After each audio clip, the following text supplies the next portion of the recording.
tomorrow we will see the Los Angeles Chargers take on the Kansas City Chiefs in the Thursday night football game. So in this video, I kind of want to go through the key matchups for this game that the Chargers will need to take advantage of and win to be able to be the winners of this game. So that's exactly what we're going to be going over today. If you enjoyed this content, please like and subscribe.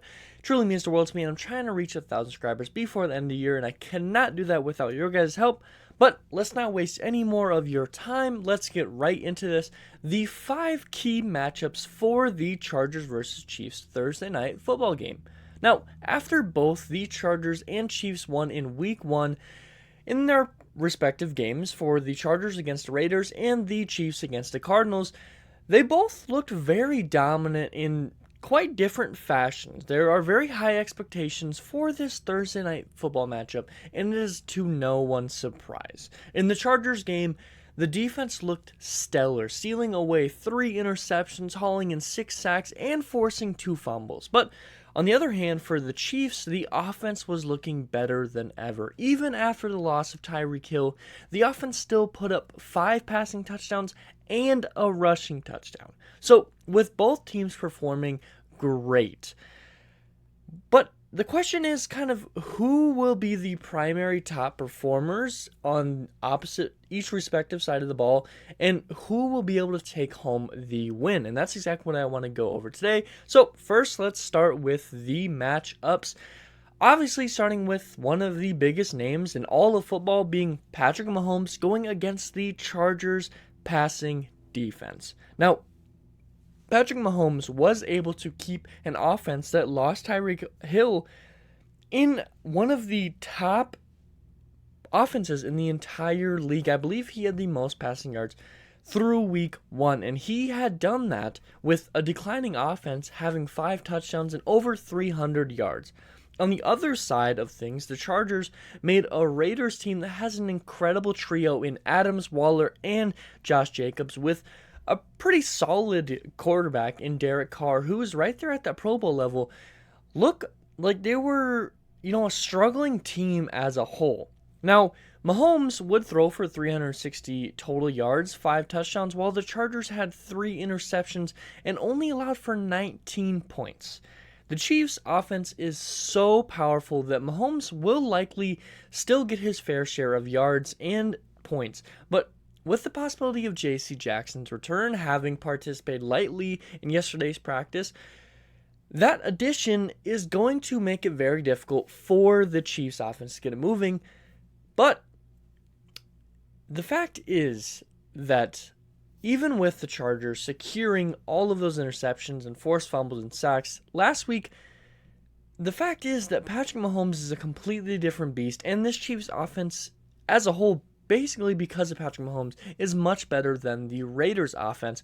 So I do expect that Patrick Mahomes will still get his share of touchdowns, at least 3 passing touchdowns, but I do expect the Chargers to at least steal away 2 turnovers, whether that be an interception, a fumble, 2 fumbles, 2 interceptions. I'm not quite sure, but last year we did see the Chargers do very well in strip sacks in this game and just forcing a lot of fumbles. The first time the Chiefs and the Chargers played each other last year, I think we saw the Chargers force 4 fumbles. So I do expect the Chargers to still get their fair share of turnovers.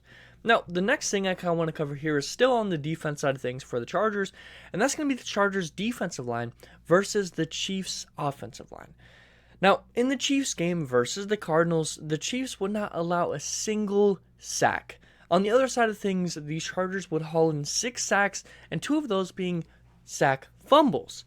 Now, the Chiefs do have a very strong O-line with maybe the best guard center group in all of football, but the Chargers did an immense job at improving their D-line this past year. Not only in Week 1 did we see a great job at getting sacks on the 2 edge positions in Joey Bosa and Khalil Mack, but the interior defense played incredible. So the fact is, with the Chiefs, who had a really good run game, primarily because that offensive line, each running back averaging over 5 yards per carry, and the Chargers struggling with the rushing game last year, but improving it with the interior D-line this year, that's going to be a key battle. Who can win that? The interior D line or the interior offensive line of the Chiefs versus the running defense D line of the Chargers. Who will win that?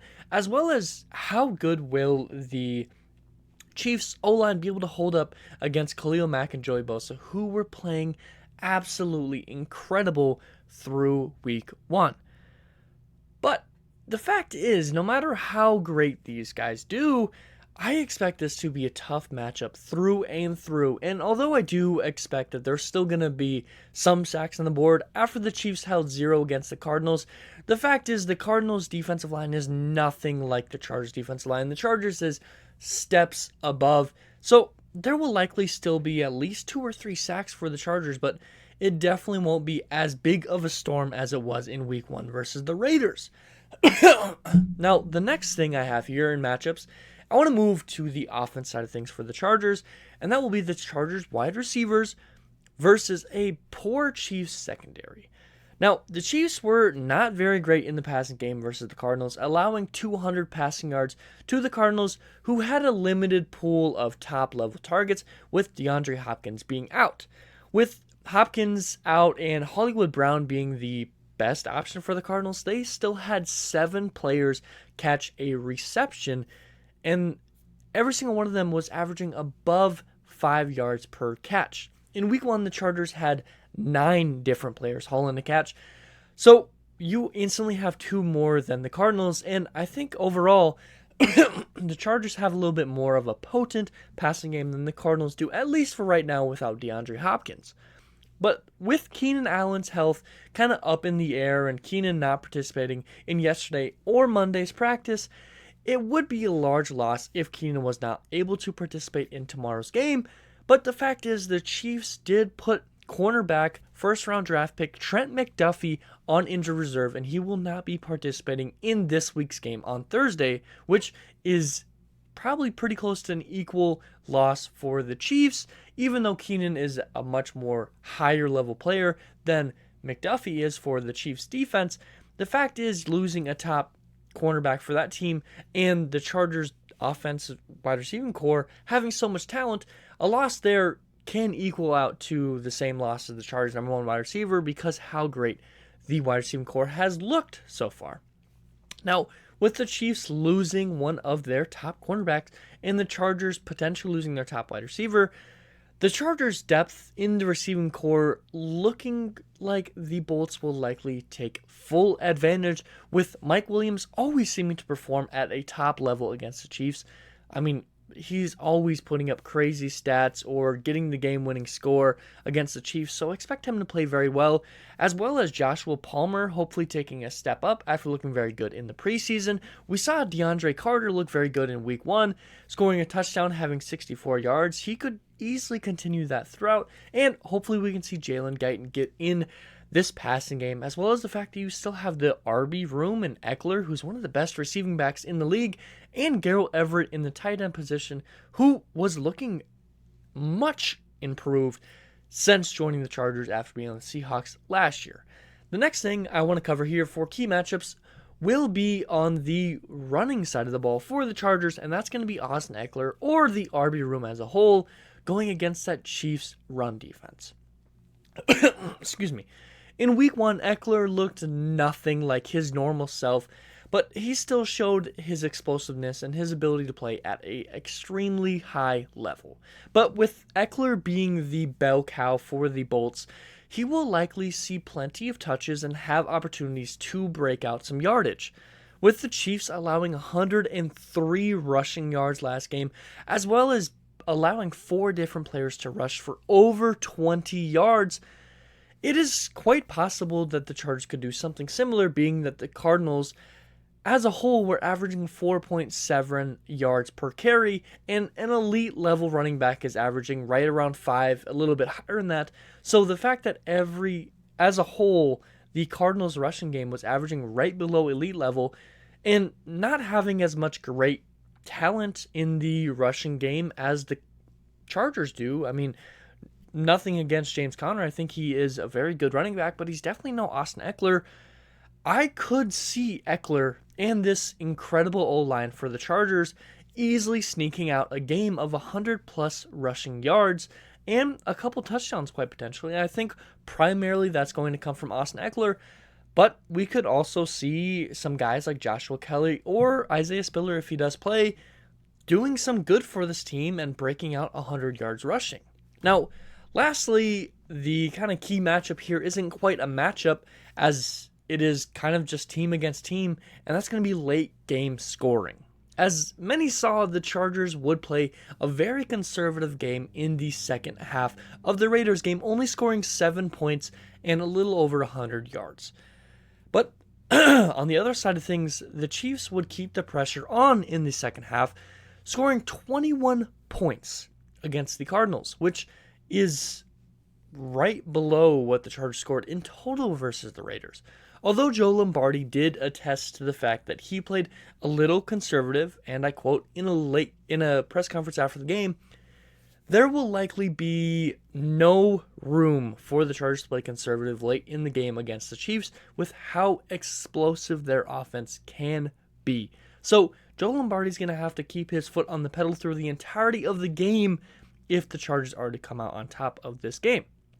Now, with all that being said, going through all these key matchups and kind of one key matchup that's kind of a main focus of the Chargers need to focus on, it's time for my predictions. So my predictions aren't going to be every single individual player, but kind of some key players and then a more broad spectrum of things. So the kind of first thing I want to talk about is quarterbacks, and the prediction here is going to be that both Patrick Mahomes and Justin Herbert will throw for over 300 yards and will likely both get their fair share of touchdowns, expecting both of them to get 3 total touchdowns, whether that's rushing or passing, but in total 300 passing yards and 3 touchdowns for both quarterbacks. Now, the Chargers defense will allow a little more points than they did last week, but will keep the pressure on, forcing at least 2 turnovers and getting 3 sacks, I'm going to say, is my prediction for this game.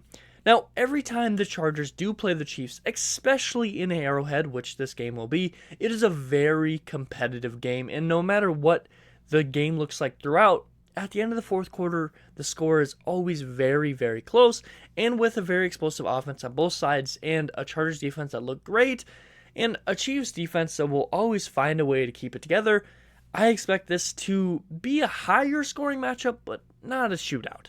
My final score prediction for this Chargers vs. Chiefs game on Thursday Night Football tomorrow will be a 34-28 win for the Chargers. I expect them to win this within 1 possession, and I kind of think it's going to be coming down to the wire, where the final possession will be the winning drive, whether that's offensively or defensively. I expect the Chargers to win this, and it could either be at Justin Herbert's hands scoring the touchdown last minute, or it could be the defense just stopping the Chiefs from getting their touchdown with the final seconds ticking down. Now, I will say I could see this game honestly going both ways.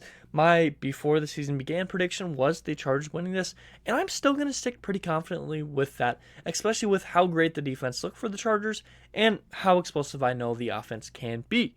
But with all that being said, what are your guys' predictions? What do you think the score will be? And how good do you think Justin Herbert, as well as this defense for the Chargers, will do this week? If you enjoyed this content, please give me a like and subscribe. It truly means the world to me. I'm trying to reach 1,000 subscribers before the end of the year. I cannot do that without your guys' help. And as always, I hope it taught some today. Hope it made you smile. Hope it made you laugh. Someone's really important to me. Affects them most today in a great way, because every single day can be a great day if we all just put in the effort. And as always, you guys all be safe out there. But something deep inside